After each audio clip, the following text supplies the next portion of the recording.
What's going on, my friends?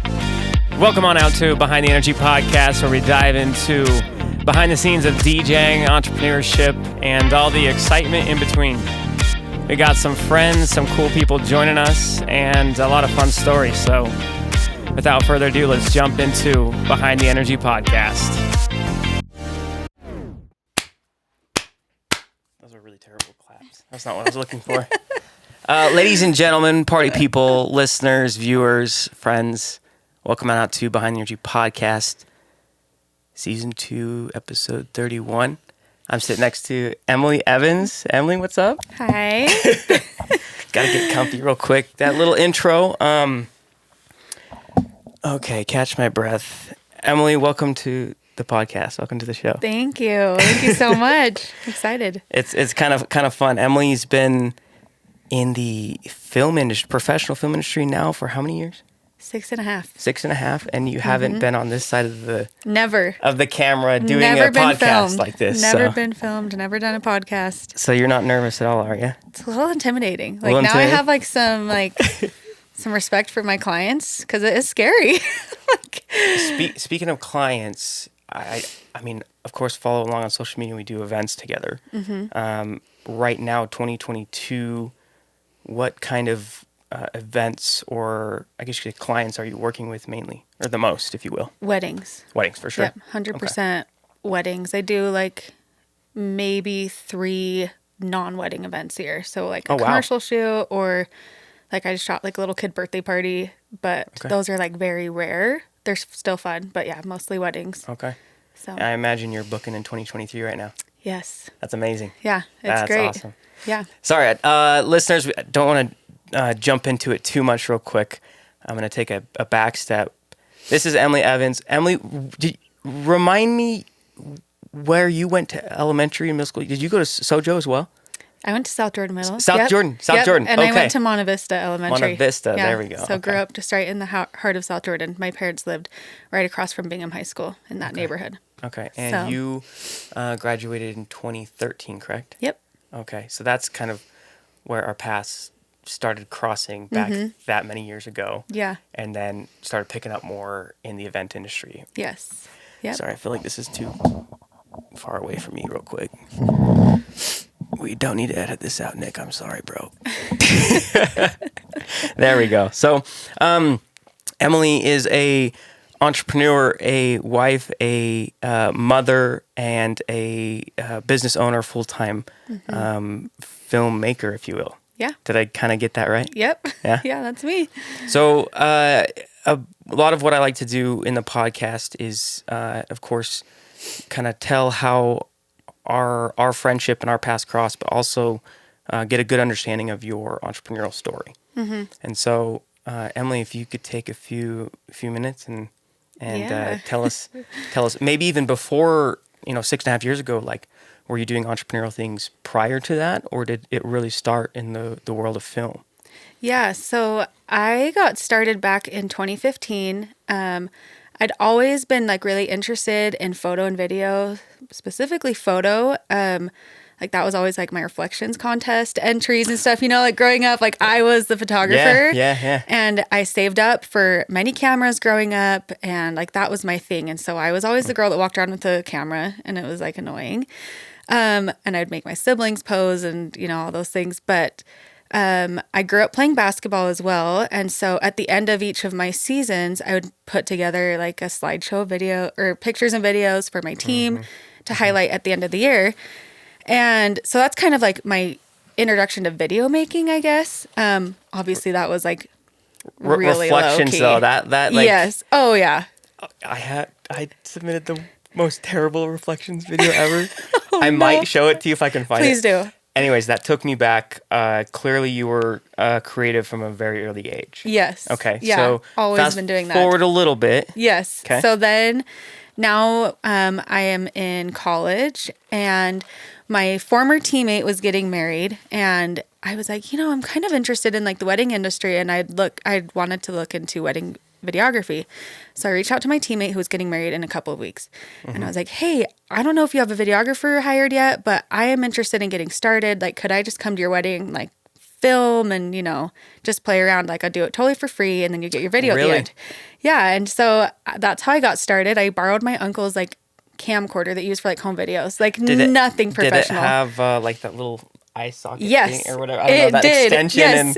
and it it had was like this big or something like that? Yeah, that's what I used for That's dope. her wedding video. And she responded to me and she said, actually, my videographer we had hired canceled on us like last week. So we don't have anybody. So that would be great if you could come.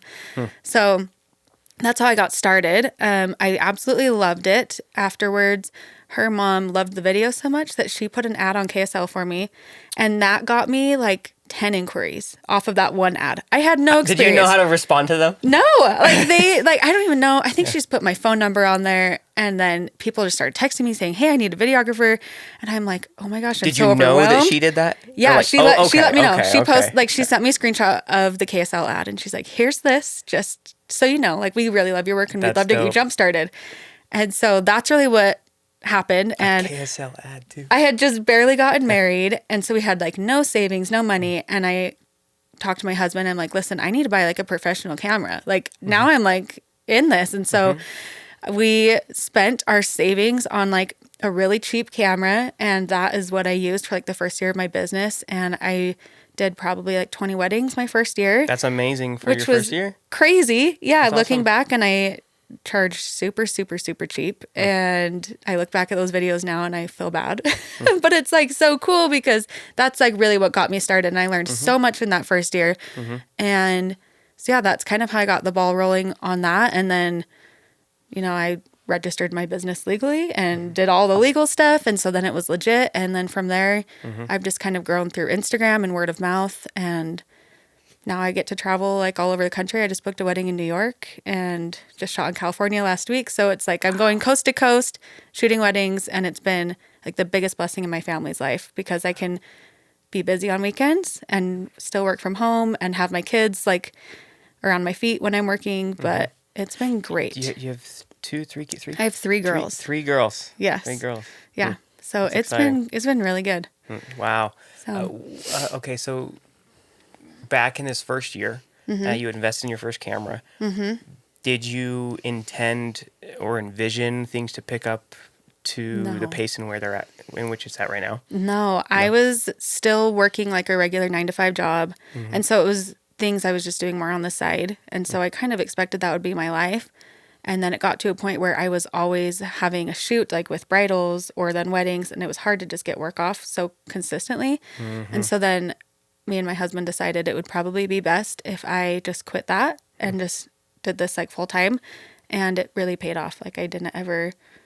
A lot of people, unfortunately, they have a hard time getting into it for whatever reason. And I was just lucky. Like I don't have any like formula for success other than That's I think what I'm I just looking got for. lucky. Like, I don't know. I really put my heart and soul into it. So maybe that's what it is. Like I loved it so much. And I think just I connected with photographers and just tried to make a good impression on my clients so that they would spread the word about me. Gotcha. And so I guess maybe that's the formula for success. But I know a lot of people do that. But yeah, that's really what happened for me.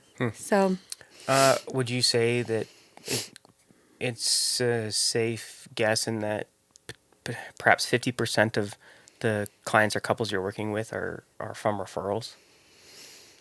Somewhere around there? Probably. Around there? Yeah. It's either like a friend of a friend or for sure. Yeah. Okay. Yeah. Okay. You had mentioned quite a few things I want to talk about. Yes.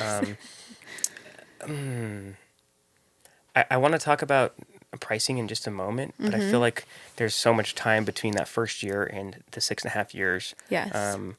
that we've covered.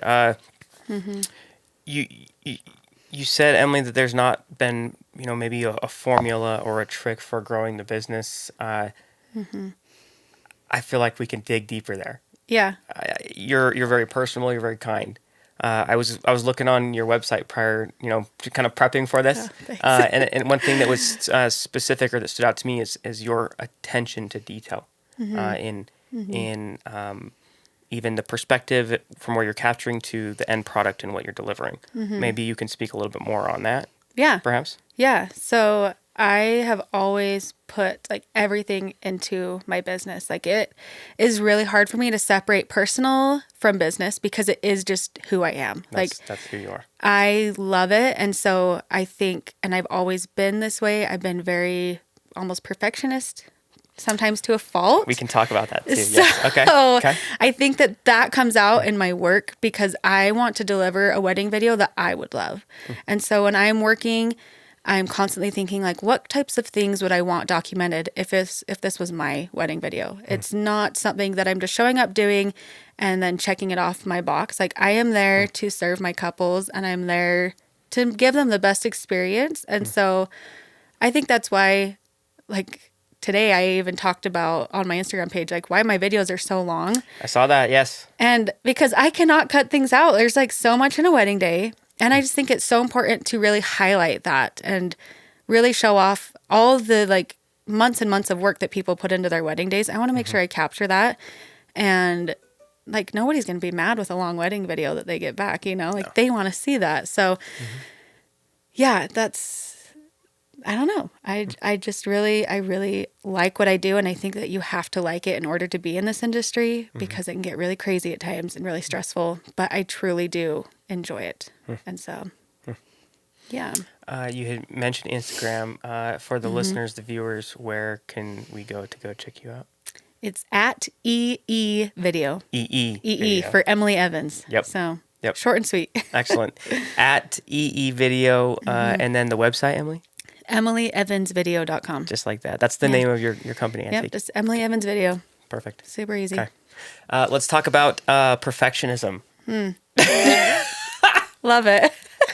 You communicated so many things just in that. Yeah. Okay, so the reason why I laugh and I want to talk about it is because I too feel like that has been a component in my life for many years and has allowed me to excel in the business, to excel in a number of ways, but has also held me back in a number of ways. Yes.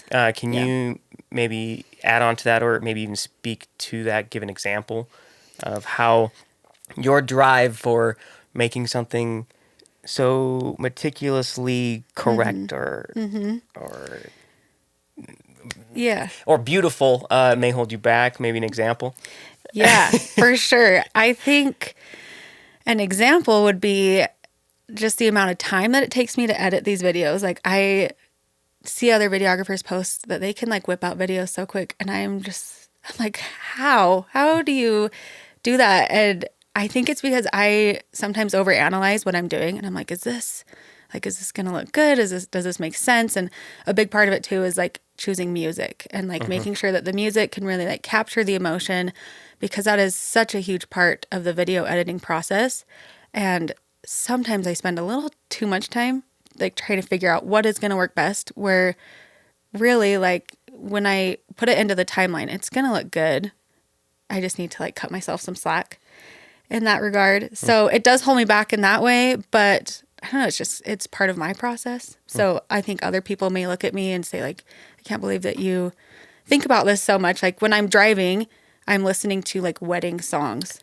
Really? Yes, like to constantly. To find the perfect one that's going to match this couple. Yeah, and I can write notes because I use a website called MusicBed, which a lot of people do, and there's an option where you can add it to this type of folder, and then you can say like, what do you like about this music? And I can write down like maybe the couple that I have in mind. Like I think that this song kind of fits their vibe for their wedding day, and then I can add it, and then I can, think about it when I get to the editing room. But yeah, Okay, hold constant. on. So a lot of what I want to like do or my aim for the podcast is not only provide like a fun entertainment value behind the scenes of entrepreneurship, the event industry, DJing, but provide educational value. So say there's someone who's new in the film industry and is starting to do their first couple events.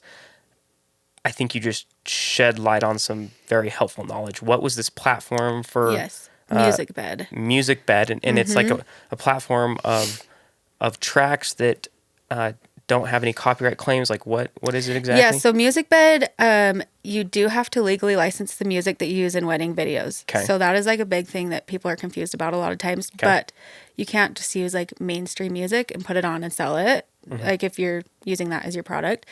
So I use MusicBed. There's a bunch of other websites out there, but that's one that I personally love. And I'm on it on a subscription basis. And so each song that you use is like $50 to $100 per, and you have to pay that every time you make a video. Gotcha. Every time you use that song.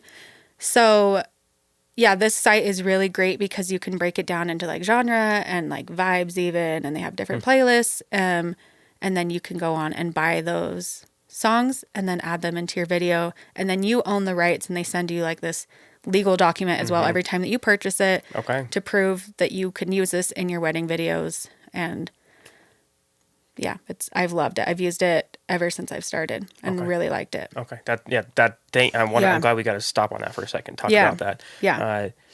I use a very similar thing, but it's for DJing, playing live. Like it's not for owning the rights to this to then share it on, say, YouTube, for example. It's a platform specific for DJs to find music that has clean edited versions, shortened like hyped versions, and like remixes and stuff. That's awesome. It's called a record pool is the term of it. But Yeah. anyways, so we got a little sidetracked. Yes. Pulling that back, we were talking specifically about how your drive for wanting to make sure things are the best they can possibly be can take longer, down to the example of listening to music as you're driving in the car, like almost doing your homework, if you will. Yes. Yeah, exactly. Okay. Yep. Anything else you want to add on to there, Emily? Or I mean, it really is just like my life. It's who I am. Like I'm like a wedding videographer, and like I really identify with that a lot. Like, and I love it. So yeah, it really does consume my life. I'm trying to find a better balance of that. And obviously like I do it often because I have to be a mom at the same time. And so I'm finding that balance, but I do love it. So it is what it is, I guess. Okay. I think there's so much to be said about the word balance in itself. Yeah, it's a myth. Can you? It's a myth. Yeah. It's a myth. Emily, can you maybe speak towards that a little bit more? How have you been able to get more balance in your life? Maybe even just in the past year, between consultations with couples, filming, editing, phone calls, social media, DM, content creation, and then of course your family. Yeah. Like. There's a lot. And every other commitment you've got going on in your life. Like, has there been something you've specifically done to have more balance in your life in the last couple of years, or months or year? Yeah. So I would say 2019 was probably my hardest year because I didn't have any boundaries. And I was so overworked. I got so burned out by the end of the wedding season. And I was so depressed, and it was so bad. So I told myself, I'm never going to let this happen to me again. So what I've started doing is making sure that I have certain weeks and weekends just completely blacked out. I'm saying I do not take any work during this week. I love that for you. And it's been hard because I'll get really cool inquiries. Yeah. And to travel across the United States. Right. And I'm like, I can't do that. And so I just have to tell myself, I'm not booking anything this weekend. I'm going to leave this open for opportunities for family, for vacations. And that has really helped me dial back. And also just setting like business hours. And so like I don't reply to emails past like 5 o'clock. Sometimes I go over, but Good for you. I try and keep like business hours, even though I'm working out of like currently my baby's nursery. Like that's where my computer's set up. Yeah. It was with the office before, and now it's the nursery. So we're kind of like one right now. I love that. But so like much. I have to set these office hours, and I just have to like really stay strict to it. And I also have my husband help me with that. And it's like, okay, you need to help me. If you see that I'm overworking, like you need to tell me so that I can dial it back. And how has that gone thus far? This year it's gone really good, actually. Like Good. I am very proud. I have a friend who's also doing the same thing. And so we keep each other on track and saying like, are you sticking to your boundaries? And like, we both have been doing that. And I love that. So yeah, that is for sure huge. And that is like my biggest thing I would say to like young videographers, like set those boundaries early. Don't overwork yourself. I used to think it was cool that I would, like, there was one year I shot like 53 weddings. And I'm like, look at me. I'm so great. And it's... Not to mention all the prep and then the editing afterwards and the communication. Gosh. Yeah, it was too much. It was constant. I was drowning. And so I always tell people, like, It's not cool to be constantly working. You have to live a life outside of your job. Like I didn't quit my 9 to 5 job to work 24/7. No. And that's what I was doing for a long time. And so now I'm like, if I'm my own boss, like I want to be a good boss to myself and I want to treat myself right and make sure that I'm giving myself those weeks of vacation. Even if it's in the middle of wedding season, I need to make sure that I'm doing that for myself so that I don't burn out, so that I can give my best to my clients. Because when I'm burned out like that, I'm not the best mom, I'm not the best wife, I'm not the best business owner. So you just really have to set your boundaries and stick to them. I'm you seriously, whatever kind of field of work you're in, I think that comes with so much value. Emily, like I'm not joking. I'm still trying to maintain that balance in my life. I just graduated from college, so things have been shifting recently. I don't have a family, so I'm in a bit of a different boat. But Right. I also have this kind of thought in that, you are your own boss. There's no one who's going to hold you accountable, and no one who's going to, lay out the path for you. If you're not making those moves, the business is not growing. Things are not moving. And so I've always kind of felt like this burden almost. But I don't know if I want to even call it a burden because, like, I genuinely love what I do, and Right.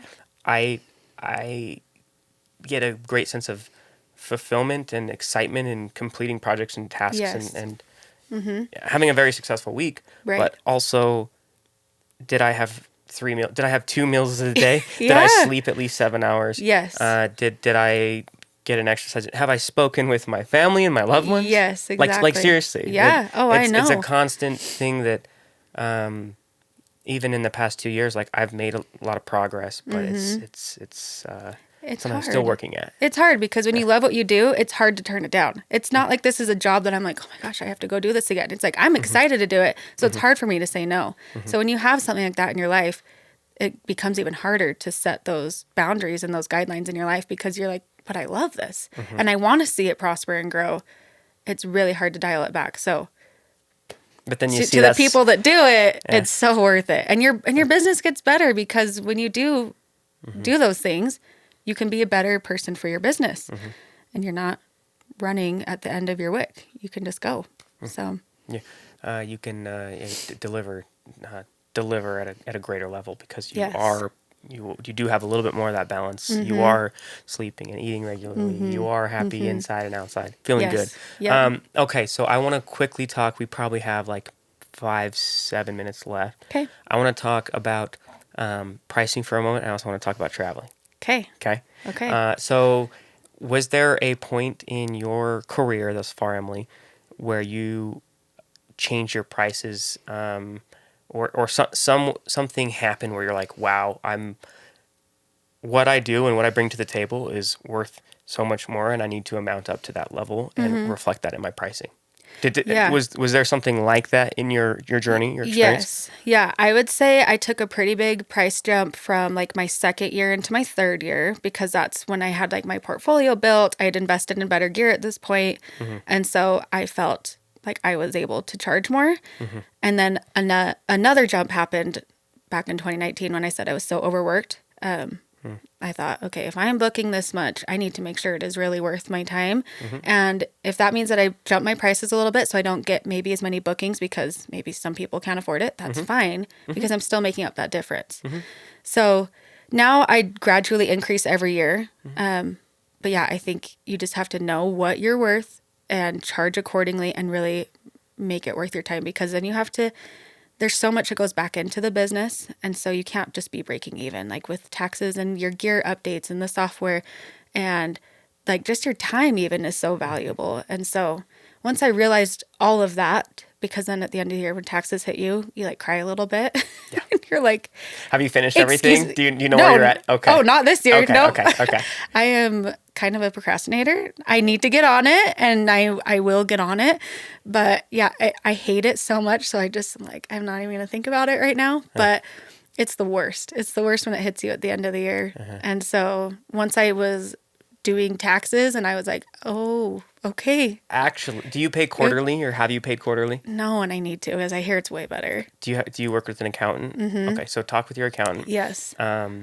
and this might be helpful for other entrepreneurs. I'm pretty new to this too, but you project an idea or a number that you're going to have in revenue or whatever, and then you look on this last year, and then you give an estimate of how much you're going to need to have paid by the end of the year. And so you pay every quarter Yes. a quarter of that total. So that way at the end of the year, you're not like, Doesn't oh, shoot. hit you. Yeah. Yes. Okay. So you're still Yeah. working on that, though. Oh, Okay. yeah. Okay. And that's great. I use this software called HoneyBook to manage all my clients. Yes. And it does that for me. So I'm like, Okay. it really would be easy. It's just one of those Okay. things that I need to like actually do, but it's something that scares me. So I'm like, I'm not going to deal with it right now. So I have a way to do it. So anybody out there, HoneyBook is great. You told me about Obsessed with it. HoneyBook, Yes, I I did. think 3 years ago. Yeah. Do you use it? I don't. I'm on the borderline of determining whether or not, or I'm almost there to a Yeah. point where I'm just like, oh, I think this is going to be really beneficial for the business. I've like almost built out my own CRM kind of thing. Oh, nice. I'd love to show it to you. Yeah, I wanna see after, it. but it's not nearly as advanced or streamlined as HoneyBook. Anywho, got a little sidetracked there. We could keep talking about this particular topic Forever. for another episode or Yes. 3 episodes. Yep. But I want to jump to one more quick question, or topic, if you will, and that's traveling. You have got to travel to how many states now at this point, Emily? Gotta count it out. Only 3. Really? Yeah, I know. Out of the country, though? Yes, Yeah, okay. I've only done Oregon and California and Colorado, and then I have one in New York. But I've done like 5 in California. Okay, because I'm like, I've seen you, and you've So- been traveling more than... Yes. Okay, So, but I okay. seem like I go to California a lot for Gotcha. it. So I would love to like go more places. is. So if anybody needs anybody like out of Here, Utah, right here, you go. but yeah, I love it. It's so fun. Okay, so perhaps... What, do you travel with the fam, or is it just you when you go out? Just me. I usually always bring a second shooter. Okay. Because I have a lot of gear. So having an extra body that I can just like check a bag with is really helpful. But yeah, usually just me. Do you have someone you work with regularly for that? Yeah, my friend Linnea June, she's a photographer. We met doing weddings together back in 2018, and we've created a really close friendship. And so Awesome. I bring her with me, and it's great. Okay. Perhaps, I mean, there's a tip in itself, but for someone who is maybe on that phone call with that couple who's booking their first out-of-state wedding, what piece of advice would you like to share with them in regards to traveling to go do this event or this particular wedding? I would say what got me into it was hashtagging my videos on Instagram, like Okay. New York videographer or like California videographer, things like that, I because see you. that will pop up Yeah. for people that live in that state that are planning a wedding. So that's kind of your first step. Make sure you have in your Instagram where you're based, and then that you are open to traveling, because a lot of times people will come to your profile and they say, oh, she's in Salt Lake, she's Not good. not going to fly out here. Yeah. But if you let them know that travel is okay, Psych. yeah, Okay. like they will contact Cool. you. And also, little life hack too, Utah wedding industry is like relatively cheaper than anywhere else in the country. So oftentimes it's a lot cheaper for out of state people to fly you out there Yep. than their local vendors. So it's good and bad in a way, but it does get your name out there. So that's kind of how I got started. My first wedding I booked was in California, and then the venue reposted my video, and then it just kind of like goes A from there. ripple effect, Yeah, it really perhaps. does. That's so awesome. and just manifest it out there. How about a tip? Like you book this event and it's in California. Do I need to bring something extra, or what have I not thought about that I need to think about when I'm traveling to another state? I'm getting on a plane to go Yeah. film this event. Let's see. I would say that you should always bring a second shooter. I think that is most helpful, just for carrying your extra gear around. If you're a videographer, especially, you've got like all your tripods and your lights and extra cameras and extra lenses. So I always think it's best to have a second person with you. Also, if you're a woman, safety. It's always good to travel in twos.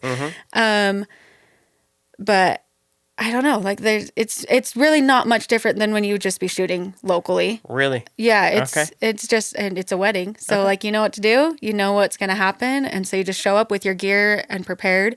And I always like to fly in the night before Like just so that. that I don't get like delayed or anything. I want to make sure I'm there, so fly in the night before and then I fly home the day after.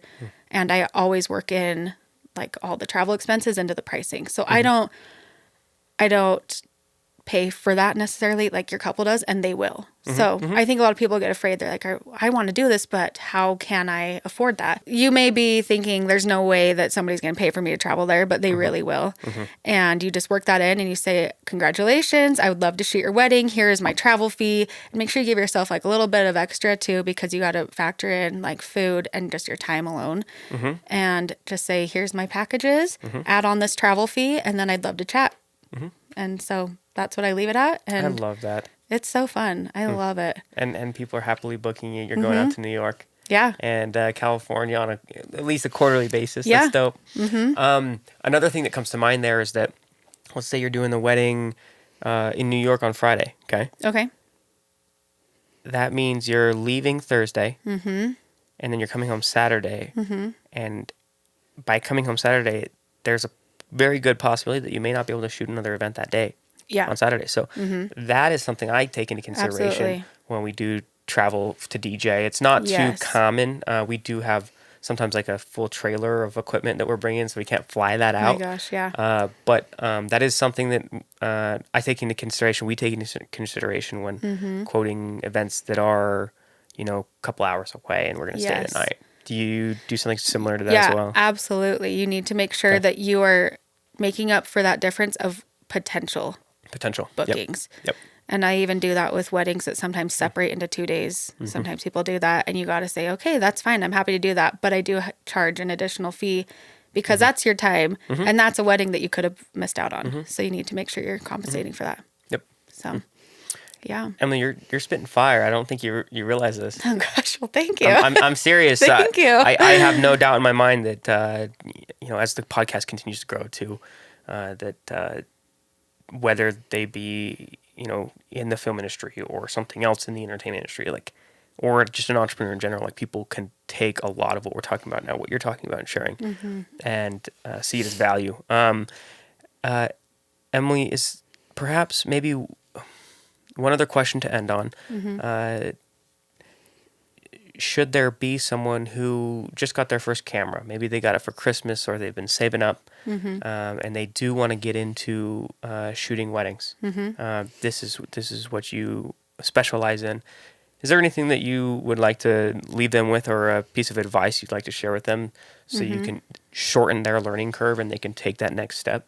Yes, I would say get involved in a mentorship ASAP. I think that'll be like your biggest help, is to be with somebody who's in the industry that you love. Make sure you really admire their work and see if they offer mentorship programs. A lot of people do, and just jump in, and you can go along to shoots with them. You sometimes even weddings, and then really get a behind the scenes look at what you can do. They can teach you ins and out of how to use your camera. That's another thing though. You should always go into it really just knowing your camera, knowing how it works, and then you really just jump in, and you'll learn as you go, and don't expect perfection with your first video or first shoot, and come back and just assess what you've got and take notes on how you can improve next time, and then just go from there. And you just kind of build on your knowledge each time. But yeah, for sure, mentorship is like, I wish that I would have done that. Okay. And I would have done a lot better earlier on. Okay. Someone that you can work with or learn from along the way, starting out, knowing your equipment is crucial. And then also take into consideration that things are not going to be perfect, and you're going to learn as you continue to grow. Absolutely. And push yourself and put yourself out of your comfort zone. Awesome. Yeah. Emily, thank you. Thank you. Any last words of advice for the people, the listeners? Anything we didn't talk about that you want to speak towards? Or I think we got you it feeling covered. good? Just hire Parker for all your Okay. DJ needs. I wasn't looking for that. That's it. No, thank you. But yeah, that's kind of it. Thank you. Yeah. Thank you. So I didn't even express this or talk about this, but Emily's been super supportive of my DJing over the years. We've worked on a number of events together, weddings together. Mm-hmm. And that's really how our paths continue to cross and build. Yep. And I see Emily making big moves, especially on the reel game too. Thank you. I wanted to Oh get my her in here, share the gosh. knowledge. So yeah. Yes. Yeah. It's been fun. One more time, EE Video on Instagram. EE Video. There we go. Yep. All right. Yep. That's me. Emily Evans, ladies and gentlemen, Behind Energy Podcast. We'll catch you next week for episode 32. Thank you. Seriously, that was